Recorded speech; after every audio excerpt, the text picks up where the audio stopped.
प्राजक्ता बाल्कनीत उभी राहून विचारांच्या गुंगीत रस्त्यावरून येणाऱ्या जाणाऱ्या माणसांकडे बघत होती. थोड्याच वेळात अनुराधाताई तिथे आल्या आणि म्हणाल्या, प्राजक्ता, नात्यांमध्ये स्वतःहून पुढाकार घेतला की माणूस कमी होत नाही. हे गरजेचं नाही की नवऱ्याने सांगितलं म्हणून तसंच वागावं. असं केल्याने नातं तुटण्याची शक्यता असते. ऐक माझं, आत्ताच जावई बापूंना फोन कर, नाहीतर नातं तुटायला वेळ लागणार नाही, पण तेच नातं पुन्हा जोडायला वर्ष लागतात. आईचं हे बोलणं ऐकून प्राजक्ता शांत राहिली. अनुराधाताई पुन्हा तिला समजावू लागल्या. नवऱ्याच्या काही गोष्टी मान्य केल्याने काय नुकसान होतं आणि भांडण कोणाच्या घरात नसतं का? आईचं हे बोलणं ऐकून तिचा भाऊ मंदार म्हणाला, आई, मला वाटतं नक्कीच प्राजक्ताची चूक असणार. बघ ना कशी शांत बसली आहे, शिवाय एका हाताने टाळी कधी वाजत नाही. आई आणि भावाचं बोलणं ऐकून प्राजक्ताचं मन संतापाने भरून आलं. तिला मनातल्या मनात वाटलं, कसं सांगू माझ्या नवऱ्यासोबत काय काय घडलंय. मी काय चुकीचं केलं नाही तरी मला शिक्षा भोगायला लागत आहे. खरं तर तिला तिथे पळून लावलं होतं. ती एवढी खालच्या पातळीची नाही की पुन्हा त्याच दरवाजावरती नाक घासायला जाईल. अनुराधाताई पुन्हा म्हणाल्या, बोलत का नाहीस? तुझी चूक नव्हती का? प्राजक्ता संतापाने म्हणाली, हो, सगळीच माझीच चूक आहे.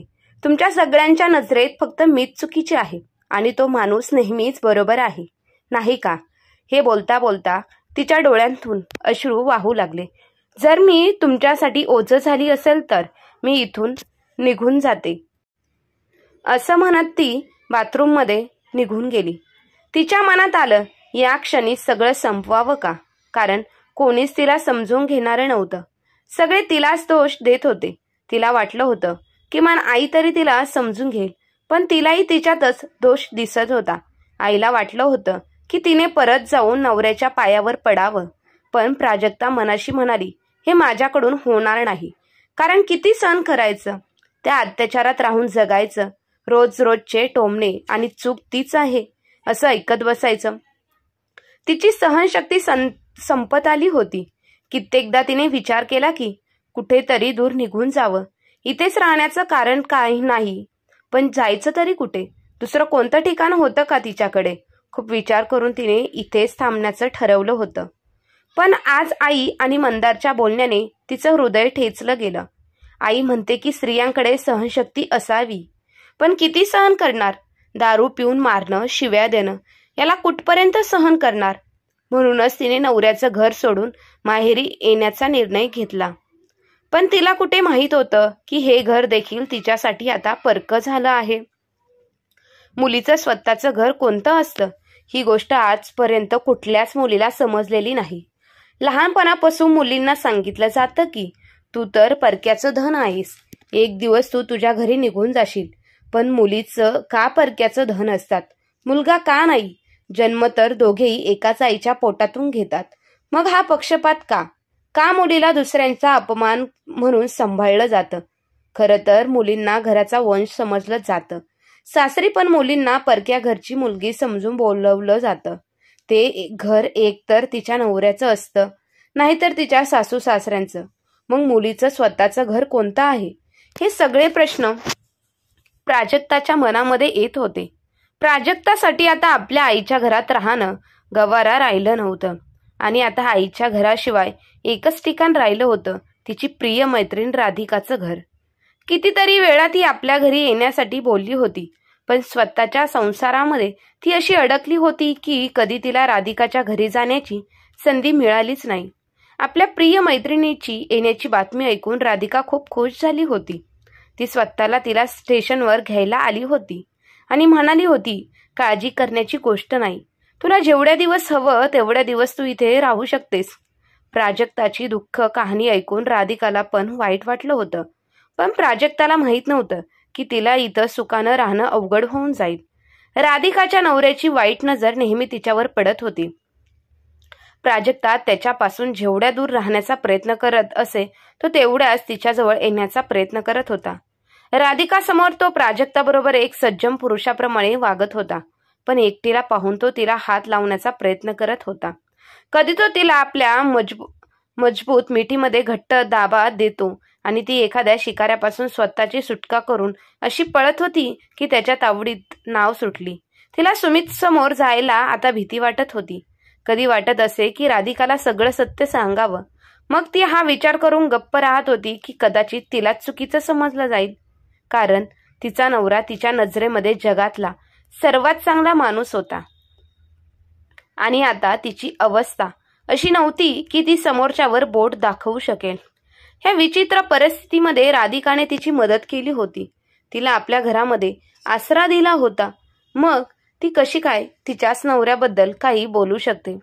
म्हणून ती गप्प होती आणि याचाच फायदा सुमित उचलत होता. तो वारंवार तिच्या खोलीत घुसायचा आणि लगेच सॉरी सॉरी म्हणत बाहेर पडायचा.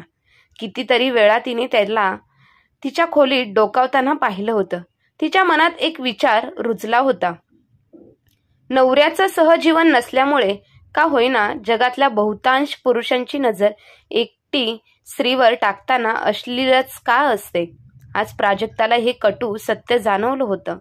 मनाच्या कोपऱ्यातून कित्येक वेळा तिला अभयजवळ परतण्याची इच्छा होत होती, पण त्याने केलेल्या अन्यायाची आठवण आली की तिचं अंग शहारून उठायचं आणि ती तिथून मागे फिरायची. तिच्या मनात एक वेदना होती की जर एखादी नोकरी मिळाली असती तर स्वतंत्र राहण्याचा मार्ग मिळाला असता. पण राधिका तिला समजावत होती की तुला इतकी घाई कशाला करायची? तुला इथं काय त्रास आहे का? पण प्राजक्त तिला काय समजावणार की आता तिच्या मनाला इथं स्थिरता नाही. त्या रात्री दरवाजा उघडण्याच्या आवाजाने ती भयभीत होऊन उठली. तिने पाहिलं की सुमित एका चोरासारखा तिच्या खोलीत शिरत होता. तिने थरथरत विचारलं, काय हवं आहे?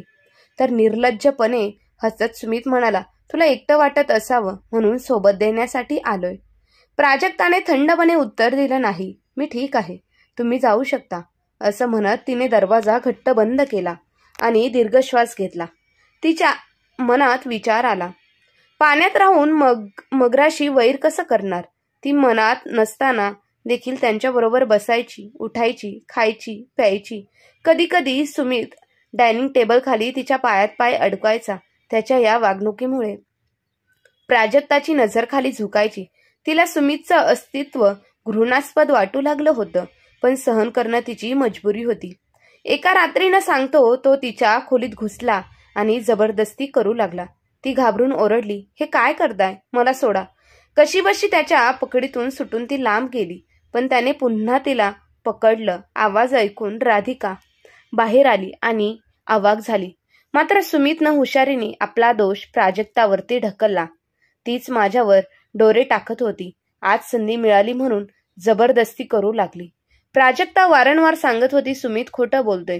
उलट त्यानेच मला घाणेरड्या नजरेने पाहिलं आणि आज त्यानंच जबरदस्ती करण्याचा प्रयत्न केला. पण राधिकाने तिच्या एकाही शब्दावर विश्वास ठेवला नाही आणि तिला तातडीनं घर सोडण्याचा आदेश दिला. इतकं सोसूनही तिला ऐकवण्यात आलं. बोट दिलं की तू हात पकडायला निघालीस. चूक माझी होती जे तुला मी घरात घेतलं. राधिकाने विचार केला नाही की दोष तिच्या नवऱ्याचाही असू शकतो. प्राजक्ता रडत रडत म्हणाली, इतक्या रात्री कुठे जाऊ? सकाळपर्यंत थांबू दे ना. पण राधिकाने तिच्यावर विश्वास न ठेवता धक्के मारून तिला घरातून बाहेर काढलं. त्या गर्द अंधारात रात्रीच्या काळोखात ती कुठे जाणार? तिच्यासाठी नवऱ्याचं घर बंद झालं होतं आणि आई तर घर आधीच दुरावलं होतं. आता तिला जगण्याचं कारण उरलं नव्हतं आणि ती मनातून संपली होती. विचारांच्या आवेगात जीव देण्यासाठी ती वेड्यासारखी रस्त्यावर चालू लागली. पण तिला कल्पनाही नव्हती की काही गुंड तिचा पाठलाग करत होते. संधी मिळताच त्या गुंडांनी तिला एका सुनसान गल्लीत नेऊन तिच्यावर जबरदस्ती करण्याचा प्रयत्न सुरू केला. प्राजक्ता जोरजोरात ओरडू लागली, पण ऐकणारं कोणीच नव्हतं. तेवढ्यात एक गाडी जोरात येऊन तिच्यासमोर थांबली. गाडीच्या प्रकाशाने गुंडांचे डोळे चकाकले. त्यातला एक ओरडला, कोण आहे रे? हिम्मत असेल तर समोर ये. रात्रीच्या अंधारात कुत्र्यांसारखा भोकणारा, हिम्मत असेल तर माझ्यासमोर येऊन दाखव. एक प्रखर आवाज ऐकून गुंड दचकले. त्यांनी पाहिलं समोर एक महिला उभी होती. तिला पाहून त्यांना हसू आलं. त्यांना वाटलं, एकटी महिला, त्यांचं काय बिघडवणार? पुरुषी मानसिकता अजूनही तशीच होती. महिला म्हणजे अबला, जी त्यांच्यासमोर दुर्लभ ठरेल. पण त्या महिलेने त्यांच्यावर हल्ला चढवला हातपायने त्यांना अशी अद्दल घडवली की ते पळून जाण्यासाठी लायक राहिले नाहीत. तेवढ्यात पोलिसही तिथे पोचले. त्यांनी तिन्ही गुंडांना ताब्यात घेतलं. त्या 35 वर्षाच्या महिलेचा निर्भयतेने पराक्रम पाहून प्राजक्ता अवाक झाली. घरातून पळून जात होतीस का, जीव द्यायला निघाली होतीस? त्या महिलेने तिला खालीवर निरखून पाहिलं. प्राजक्ता घाबरली. याचा अर्थ मी बरोबर आहे, चल गाडीत बस. महिलेने खंबीर आवाजात इशारा केला. प्राजक्ता अजूनही स्तब्ध उभी होती. तिला भीती वाटत होती की ही महिला कोण आहे आणि कुठे घेऊन जाईल. आता तिला कोणावरच विश्वास उरला नव्हता. घाबरू नकोस, गाडीत बस, ती महिला पुन्हा म्हणाली. प्राजक्ताला दुसरा पर्याय नसल्यानं तिला गाडीत बसावं लागलं. तिच्या मनात विचारांचे थैमान माजलं होतं, पण त्या क्षणी तिच्याकडे काहीच पर्याय नव्हता. काही वेळातच गाडी एका मोठ्या टॉवरजवळ येऊन थांबली. गाडीचा हॉर्न ऐकताच वॉचमॅन धावत आला आणि गेटचं दार उघडलं. आदराने त्या महिलेच्या दिशेने नमस्कार केला. तिथंच घर 4थ्या मजल्यावर होतं. घाबरलेली प्राजक्ता इथवर आली खरी, पण मनात भीतीचं मळब पसरलं होतं. काळीच धडधड करू लागलं होतं आणि मनात विचार चालू होते, आता काय होईल जर काही चुकीचं घडलं तर. पण घरात पाऊल टाकताच तिला एक विचित्र जाणीव झाली. तिने आजूबाजूला पाहिलं. घर मोठं नव्हतं, पण किती प्रेमाने सजवलेलं होतं. भिंतींवर सुंदर फोटो, खिडक्या, दरवाजांवरती पडदे आणि एका शांत कोपऱ्यात छोटासा बेड. सगळं कसं शांत आणि आपुलकीने भरलेलं वाटलं होतं. कॉफी पिणार? गॅसवर पातेलं ठेवून ती महिला विचारत होती. प्राजक्ता दचकली. तिच्याकडे पाहून म्हणाली, तुला माहीत आहे मला घरी येताना किती उशीर झाला तरी 1 कप कॉफी घेतल्याशिवाय मजा येतच नाही. तू कॉफी पितेस ना? हो पिते ना, कोरड्या गळ्याने बोलत प्राजक्ता हळूवर खुर्चीवर बसली. काही वेळातच ती महिला 2 कप कॉफी आणि सँडविच घेऊन आली. प्राजक्ताच्या हातात कॉफीचा कप देऊन स्वतःच्या कॉफीचा घोट घेऊ लागली. तुझं नाव काय आहे? मी विचारलं नव्हतं, तिने विचारलं हळूच. प्राजक्ता म्हणाली, प्राजक्ता, छान नाव आहे तुझं. मी मीरा आहे. ती हसत म्हणाली, पण प्राजक्ता, तू इतकी दुःखी का दिसतेस? तुझ्या आयुष्यात काही अडचण आहे का? मरायला का गेली होतीस? मीरा हळुवारपणे विचारणार होती आणि प्राजक्ताच्या डोळ्यांतून अश्रू वाहू लागले. मीरा तिला रडू देत होती, कारण ती जाणून रडून होती. रडल्याने मन हलकं होतं. काही वेळ रडल्याने जणू मनाचा बोजा हलका झाल्यावर प्राजक्ता बोलू लागली. ग्रॅज्युएशन झाल्यावर मला पुढे शिकायचं होतं. MBA करायचं होतं. माझ्या सगळ्या मैत्रिणींचं स्वप्न होतं एकाच कॉलेजमध्ये ॲडमिशन घेण्याचं. पण माझ्या आईवडिलांना फक्त लग्नाच्या गोष्टी सुचत होत्या. मी त्यांना समजावलं की मला अजून शिकायचं आहे, पण त्यांचा विचार होता वेळेवर लग्न झालं तरच मुलीचं भलं होतं. त्यामुळे माझ्या आईवडिलांपुढे माझं काहीच चाललं नाही. मुलगी एक ओझं असतं त्यांना, आणि जेवढं शक्य होईल त्यांना त्याच्यावर डोक्यावर ओझं हलकं करायचं असतं. चांगलं स्थळ मिळालं आणि आईवडिलांनी माझं लग्न अभय बरोबर ठरवलं होतं. तो एका सरकारी विभागात चांगल्या पदावर काम करत होता आणि शहरात स्वतःचं घर घेतलं होतं. त्यामुळे त्यांना वाटलं की मुलगी तिथं जाऊन सुखी राहील. पण त्याचे विचार चुकीचे होते. चांगली नोकरी आणि मोठं घर असलं तरी लोकांचे विचार आणि मन मोठं होत नाही. सासरी काही दिवस राहिल्यानंतर मला माहीत झालं की अभय चांगला माणूस नाही. तो दारुडा होता आणि त्याचे अनैतिक संबंध खूप महिलांसोबत होते. दारू पिणं, रात्री बाहेर राहणं हे त्याचं दिनचर्या भाग होता आणि सगळ्या गल्लीतल्या लोकांना त्याच्या ह्या वाईट सवयी माहीत होत्या. हे सगळं माहीत असून देखील त्याचं लग्न केलं. एक दिवस या गोष्टीवरून भांडताना मी त्याला विचारलं, जर तुम्हाला बाहेरच्या बायकांबरोबर संबंध ठेवायचे होते तर लग्न का केलं? ह्या गोष्टीवरून अभयने मला खूप मारलं. तो म्हणाला, मी पुरुष आहे, मी काहीही करू शकतो. रागाने मी माझ्या सासूबाईंना सांगितलं की त्यांना माहीत होतं की त्यांचा मुलगा दारुडा आहे, त्यांचे अनैतिक संबंध आहे. मग का त्यांनी माझं आयुष्य बर्बाद केलं? का सत्य सांगितलं नाही? का त्यांनी आपल्या मुलाच्या वाईट सवयी लपून ठेवल्या? सासूबाईंनी रडत सांगितलं, माझ्या मनात होतं की लग्नानंतर तो योग्य मार्गावर येईल. मी तिला उत्तर दिलं, तुम्ही एक आई म्हणून त्याला योग्य दिशा दाखवू शकला नाहीत, मग तुम्ही माझ्याकडून कशी काय अपेक्षा केली की मी त्याला योग्य दिशा दाखवू शकते? सासूबाईंकडे काही उत्तर नव्हतं. त्याच्या सवयीला कंटाळून सासूबाई आपल्या मुलीच्या घरी राहायला गेल्या. पण मी कुठे जाऊ?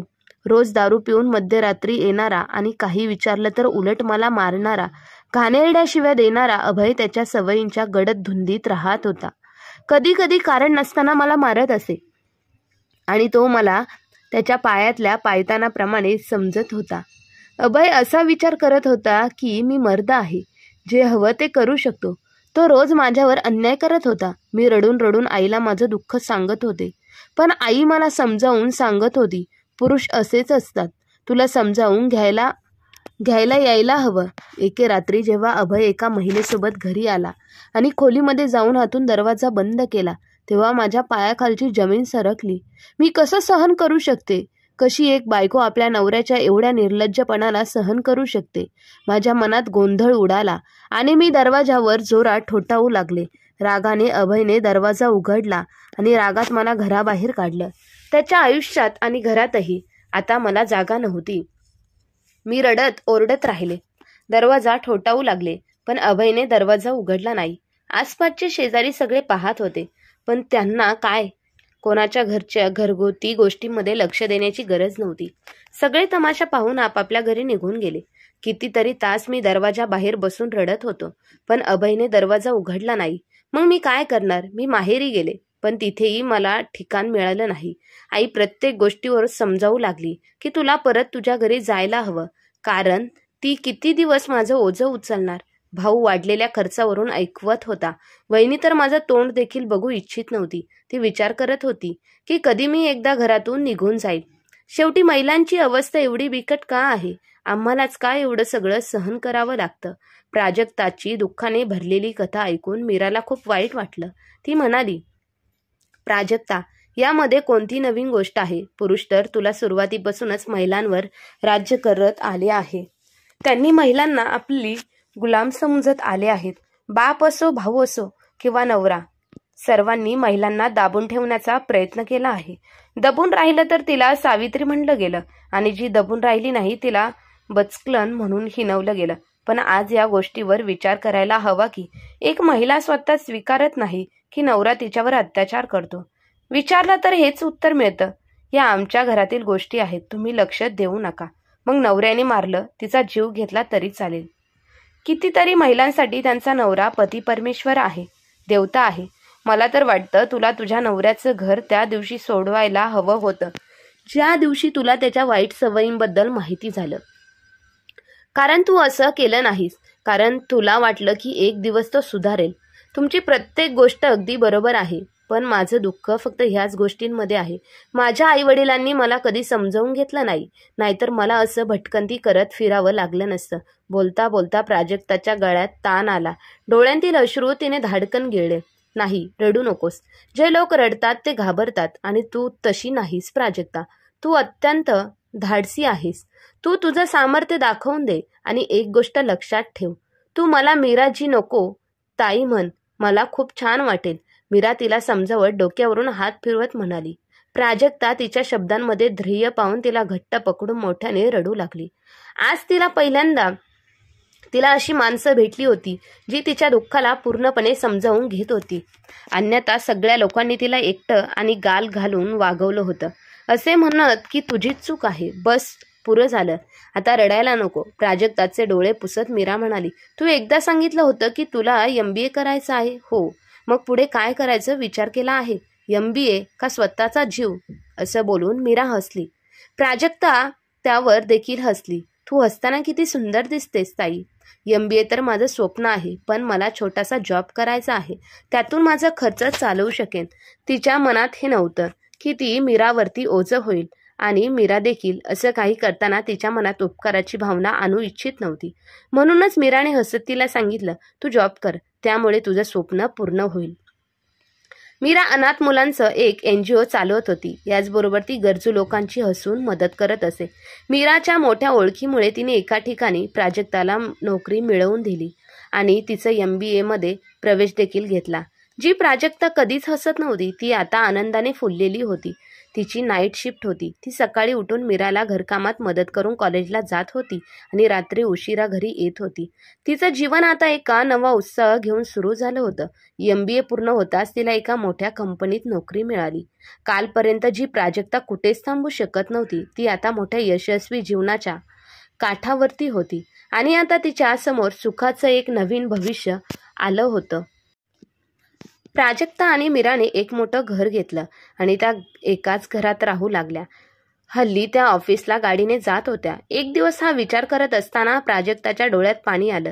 जर मीरा माझ्या आयुष्यात आली नसती तर माझं आयुष्य कसं असतं? कदाचित जीवाचं बरं वाईट केलं असतं, नाहीतर रडून रडून आयुष्य घालवलं असतं. आता प्राजक्ताच्या जीवनात आनंद आणि सुख होतं, पण तिच्या मनामध्ये एक गोष्ट नेहमी हसऱ्या लोकांची मदत करणाऱ्या मीराला कधीतरी उदास का व्हावं लागतं. कितीतरी वेळा प्राजक्ताने विचारण्याचा प्रयत्न केला, पण ती विचार करू शकली नाही, कारण तिला वाटलं की मीराला दुखवणं बरोबर नाही. त्या रात्री दोघी बेडवर बसल्या होत्या. बाजूला कॉफीचे 2 कप ठेवले होते आणि दोघी एका अनोख्या सुसंवादात रंगल्या होत्या. ताई, आज मी विचार करत हसते की कसं त्या 3 गुंडांनी चांगला धडा शिकवला होता, कसं त्यांना पळवून लावलं. प्राजक्ताने उत्सुकतेने विचारलं. मीरा हसली आणि उत्तर दिलं, कारण मी कराट्याचा कोर्स केला आहे. मला ब्लॅक बेल्ट मिळाला आहे. अच्छा. प्राजक्ताने एक गोड हसू उमटवले आणि म्हणाली, आता समजलं. ताई, अजून एक गोष्ट विचारू, तुम्ही आजपर्यंत लग्न का केलं नाही? खूप दिवस स्वतःला थांबून ठेवलेल्या प्राजक्ताने संधी मिळताच ह्या मुद्द्यावर विचारलं. मीरा गप्प झाली. काही क्षणांनी ती बोलली, कारण माझ्या लायकीचा कोणी मिळालाच नाही आणि जो भेटला तो माझ्या हिशोबात बसू शकला नाही. प्राजक्ता काही विचार करत गप्प बसली, पण तिच्या मनात अजून एक प्रश्न होता. तुमच्या हिशोबात बसला नाही म्हणजे? ती विचार करत राहिली. मीरा शांतपणे म्हणाली, कारण ज्याच्यावर प्रेम केलं तो विश्वासघाती निघाला. त्याने फक्त माझा गैरफायदा घेतला आणि आज विचार केल्यावर असं वाटलं की मी किती मूर्ख होते. मी त्या माणसाला कसं ओळखू शकले नाही. माझं त्याच्यावरती प्रेम होतं. प्राजक्ता, त्याच्यासाठी मी त्याग केला होता. त्याची नोकरी गेली होती तेव्हा मी त्याचा सगळा खर्च उचलला. मी आपल्याच कुटुंबाला दुर्लक्ष करत त्याच्याबरोबर राहत होते, पण तो मात्र फसवून मुलींसोबत फिरत होता. मीरा बोलत होती आणि तिच्या डोळ्यात वेदना होत्या. आणि एक दिवस सत्य माझ्यासमोर आलं. तो खरा माणूस कसा असेल हे कळालं. त्याला विचारलं, आपण एकमेकांवर प्रेम करतो, आपल्याला एक गोष्ट संसार थाटायचं होतं ना? मीरा गप्प होती. तिच्या मनात आठवणींनी घेरलेली होती आणि तो हसत म्हणाला, माझे अनेक मुलींशी संबंध आहेत, म्हणून मी सर्वांसोबत लग्न करायचं का? प्राजक्ताच्या डोळ्यात संवेदनाची लाट उडाली, पण मीरा पुढे बोलत राहिली. मी तर खूप वेडी होते. त्याच्या बोलण्यामध्ये येऊन मी माझ्या कुटुंबाशी संबंध तोडले, पण तो तर असाच होता. मी परत जाऊन माझ्या वडिलांची माफी मागू लागले, पण त्यांनी दरवाजा बंद केला. त्यावेळी मला असं वाटलं की मी त्यांच्यासाठी मेलीच आहे. मग विचार केला, आता एकटं जगावं. तुझं सांग. मीरा थोडं थांबून म्हणाली, तो सुबोध जो तुझ्या ऑफिसमध्ये काम करतो, कसा वाटतो तुला? प्राजक्ताच्या डोळ्यांमध्ये पाहून मीराने विचारलं. तेव्हा प्राजक्ताची नजर खाली गेली. अगं, असं लाजून थोडंच चालणार आहे. तुला तर सांगावं लागल. किती भानगड आहे तुमच्या दोघांमध्ये. ताई, तुम्ही पण ना. असं काही नाही. नजर खाली करून प्राजक्ता हसली. प्रेम वगैरे काही नाही, फक्त मित्र आहोत. एकमेकांबरोबर वेळ घालवला चांगलं वाटतं, बाकी दुसरं काही नाही. प्राजक्ता म्हणाली. तेव्हा मीरा हसत म्हणाली, अगं वेडी, यालाच तर प्रेम म्हणतात. एकमेकांबरोबर चांगलं वाटणं, एकमेकांच्या आनंदात आनंद वाटणं, एक दिवस ही भेटेल नाहीतर अस्वस्थ होणं, हेच तर प्रेम आहे. वेडी. प्राजक्ताच्या गालावर हसू पाहून मीराला एक मस्करी सुचली. ती म्हणाली, मी ऐकलं आहे त्याचं तर लग्न झालं आहे आणि त्याला एक मुलगा आहे. काय? तुम्हाला कसं माहीत झालं? तिला वाटलं लग्न झालेलं असून देखील तो मुलगा तिला फसवत तर नाही ना. ग, काल रात्री तू झोपेमध्ये बडबडत होतीस, हे सगळं बोलत होतीस. असं म्हणून मीरा जोरजोरात हसू लागली. अगं, मी तर तुझी मस्करी करत आहे. मीरा हसली. काय ताई, तुम्ही तर माझा जीवच घेतला होता. प्राजक्ता हसत म्हणाली. आपल्या काळजावर हात ठेवून. तेव्हा मीरा म्हणाली, अरे वा, आता तर म्हणत होती प्रेम वगैरे काही नाही, मग हे काय आहे? मीराचं बोलणं ऐकून प्राजक्ता लाजली. मीरा म्हणाली, एक दिवस त्याला घरी जेवायला घेऊन ये, बघूया तरी कसा आहे. मीरा प्राजक्तासाठी सुबोध एकदम योग्य मुलगा वाटला. दोघांच्या वयामध्ये अंतर तर होतं, पण प्रेमामध्ये सगळं चालतं. सुबोधला आलू पराठे खूप आवडतात, म्हणून आज त्याच्याच आवडीचं जेवण बनवलं होतं. प्राजक्ता पराठे बनवत होती आणि मीरा भाजून देत होती. मीरा पराठे भाजत म्हणाली, हे चांगलं आहे प्राजक्ता की तुला सुबोधसारखा जीवनसाथी मिळाला. मी त्याच्या डोळ्यांमध्ये तुझ्यासाठी प्रेम बघितलं आहे, पण सुबोधचे आईवडील तुम्हा दोघांच्या लग्नासाठी तयार आहेत का? प्राजक्ता हसत म्हणाली, सुबोधला वडील नाहीत, आई आहे आणि एक बहीण आहे. तिचं लग्न झालं आहे. मी त्या सर्वांना भेटले आहे. त्यांनी आमच्या लग्नाला होकार दिला आहे. मीरा म्हणाली, मग ठीक आहे, पण एक समस्या आहे. अभयने तुला घटस्फोट द्यायला नकार दिला तर मग काय करणार? प्राजक्ताकडे पाहून मीरा म्हणाली, त्या दिवशी सुबोध बरोबर मी मीराला पाहून अभयने काय प्रतिक्रिया दिली होती ती प्राजक्ताने मीराला सांगितली नव्हती. रागाने भरलेला अभय म्हणाला, तुला काय वाटलं मी तुला घटस्फोट देईन म्हणजे तू ह्या सुबोधबरोबर लग्न करशील? कधीच नाही, कधीच मी तुला घटस्फोट देणार नाही. त्यावर प्राजक्ता शांतपणे म्हणाली, तुला जसं योग्य वाटेल तसं कर, पण तू हे माहीत करून घे, तू माझ्यावर जेवढा अन्याय केला आहेस त्याचा एक एक पुरावा माझ्याकडे आहे. तुझ्या शेजारच्या लोकांनी मी तुझ्या हातून मार खाताना, शिव्या खाताना ऐकलं आहे. ते तुझ्या विरुद्ध साक्ष देणार नाहीत का? लग्न झालेलं असून देखील तुझे कितीतरी अनैतिक संबंध आहेत हे मी पोलिसांना सांगणार आहे. मग तुला तुरुंगात जाण्यापासून कोणीही थांबवू शकणार नाही. तुझी नोकरी जाईल आणि मला घटस्फोट मिळणारच. मग विचार कर, फायदा कोणाचा जास्त आहे, माझा की तुझा? आणि आता आपल्यामध्ये काहीच शिल्लक राहिलं नाही, मग उगाचच नावापुरतं हे नाटक का? असं बोलून प्राजक्ता निघाली आणि तो फक्त बघतच उभा होता. कदाचित त्याला देखील प्राजक्ताचं म्हणणं पटलं होतं की यामध्ये त्याचं भलं आहे. कसं वाटलं मी? तुझ्या ताईला पसंत पडलो की नाही? सुबोधने विचारलं. का विचारत आहेस? प्राजक्ताने प्रश्न केला. म्हणजे मी त्यांना आवडलो नाही का? सुबोध म्हणाला, लग्न मला करायचं आहे तुझ्याशी आणि मला खूप आवडतेस. जेव्हा प्राजक्ताने डोळे बंद करून हे म्हटलं तेव्हा सुबोध एकटक तिला पाहू लागला.